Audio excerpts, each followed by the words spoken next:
গর্ভবতী অবস্থায় সহবাস করা যাবে কিনা? গর্ভধারণের প্রথম 3 মাস এবং শেষের 3 মাসে সহবাস করলে গর্ভের সন্তানের ক্ষতি হতে পারে বলে অনেকে আশঙ্কা করে থাকেন। তবে এই ধারণাটি সঠিক নয়। গর্ভধারণ যে কোনো নারীর জন্য একটি গুরুত্বপূর্ণ সময়। অনাগত সন্তানের সুস্থতার জন্য সব বিষয়ে অনেক ভেবেচিন্তে পা বাড়ান একজন গর্ভবতী মা। সেজন্য তারা মেনে চলেন নানা ধরনের নিয়মকানুন। সন্তান পেটে থাকা অবস্থায় সহবাস করা যাবে কিনা এই প্রশ্নের উত্তর নিয়ে অনেক পুরুষের মধ্যেই দ্বন্দ্ব রয়েছে।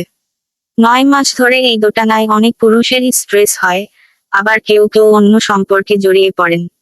নারীরাও অনেক সময় শূন্যতা বোধ করেন, যার ফলে স্বামী স্ত্রীর সম্পর্কে ছন্দপতন ঘটে নানা সময়।